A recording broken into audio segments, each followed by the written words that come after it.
Il faut s'entendre sur le mot réussir. Moi, je crois qu'on ne réussit qu'une seule chose, on réussit ses rêves. On a un rêve et on essaie de bâtir, de structurer ce rêve. Alors, dans ce sens-là, il est exact que j'ai travaillé pour réussir un rêve. Finalement, on raconte ce qu'on rate. On raconte ce qu'on n'arrive pas à faire. C'est un phénomène de compensation. Et j'ai voulu réussir ce phénomène de compensation. Et j'ai dû travailler beaucoup pour ça, bien évidemment, parce que je suis convaincu d'une chose, le talent, ça n'existe pas. Le talent, c'est avoir l'envie de faire quelque chose. Je prétends qu'un homme qui rêve tout d'un coup, il a envie de manger un homard, il a le talent à ce moment-là, dans l'instant. Il a le talent à ce moment-là pour manger convenablement un homard, pour le savourer convenablement.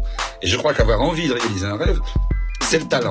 Et tout le restant, c'est de la sueur, c'est de la transpiration, c'est de la discipline. Je suis sûr de ça. L'art, moi, je sais pas ce que c'est. Les artistes, je connais pas. Je crois qu'il y a des gens qui travaillent à quelque chose, qui travaillent avec une grande énergie, finalement. Et l'accident de la nature, je n'y crois pas. Un homme passe sa vie à compenser son enfance. Je m'explique. Je crois qu'un homme se termine vers 16-17 ans. On peut pas, avec loi générale, enfin. Mais vers 16-17 ans, un homme a eu tous ses rêves. Il ne les connaît pas. Mais ils sont passés. Ils sont passés en lui. Il sait s'il a envie de brillance, ou de sécurité, ou d'aventure. Il le sait. Il ne le sait pas bien. Mais il a ressenti le goût des choses, comme le goût du chocolat, comme le goût de la soupe aux choux. Il a le goût de ça. Et il passe sa vie à vouloir réaliser ces rêves-là. Et je crois qu'à 17 ans, un homme est mort, ou il peut mourir. Et après, je sais, en tout cas, moi, j'essaie de réaliser les étonnements, plutôt que les rêves. J'essaie de réaliser les étonnements que j'ai eus jusqu'à, mettons, 20 ans. Et à 40 ans, on s'en aperçoit. Et je crois qu'un homme est un nomade, il est fait pour se promener, pour aller voir de l'autre côté de la colline. Je parle de l'homme du mâle. Je crois vraiment ça. Et je crois que par essence, la femme l'arrête. Alors l'homme s'arrête près d'une femme, et puis la femme a envie qu'on lui ponde un œuf, toujours. Toutes les femmes du monde ont envie qu'on lui ponde un œuf, et je comprends ça. Et puis on pond l'œuf. Alors l'homme, il est bien bon, il est gentil, il calcule infiniment moins que la femme. Je ne dis pas que la femme est méchante, je dis que l'homme est con. Voilà ce que je dis. Et l'homme, il reste près de ce œuf, et alors il faut de la paille en dessous.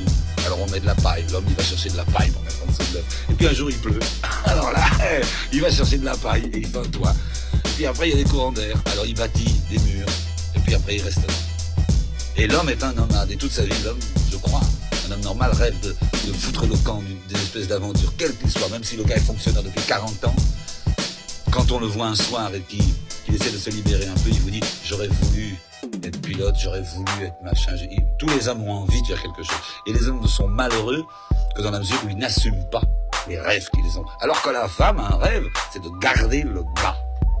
Mais j'ai pas bien compris les femmes. Un type qui était élevé en disant, il y a un jour tu rencontreras une femme et tu l'aimeras toute ta vie, et elle t'aimera toute ta vie, et vous vivrez heureux et sans problème dans une petite maison avec un petit jardin, un fauteuil, une petite poste de télévision, une petite pension avec un petit...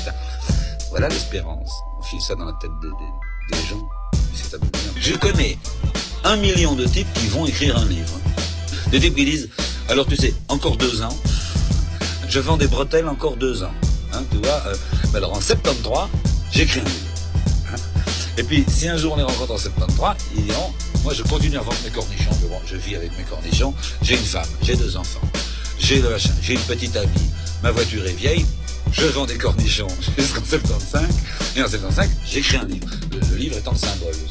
Moi je crois que bretelles ou cornichons, voilà, quand on a envie de faire un truc, il faut plonger comme un fou et le faire, quitte à se tromper. Je préfère pas tromper, et je préfère plonger. Et je plonge. Mais vivre sans avoir peur, sans cette espèce de... Mais calculer, pas bêtement, hein, pas du tout. C'est pas vivre, enfin. Il vaut mieux être mort, quoi. Ah, la bêtise, c'est terrible. C'est la mauvaise fée du monde. C'est la sorcière du monde. C'est la bêtise. Il n'y a pas de gens méchants. Il y a des gens bêtes. C'est pas de leur faute, hein. Il y a des gens qui ont peur. Ça, c'est de leur faute. Des gens qui ont peur et qui n'assument pas leur peur. Je crois que tout commence un peu comme ça. Mais j'aime pas les gens. Parce que la bêtise, c'est de la paresse. La bêtise, c'est un type qui vit et il se dit, ça me suffit. Ça me suffit. Je vis, je vais bien, ça me suffit. Et il se botte pas le cul tous les matins en disant, c'est pas assez. Tu ne sais pas cette chose, tu ne vois pas cette chose, tu ne fais pas cette chose. C'est de la paresse, je crois, la bêtise.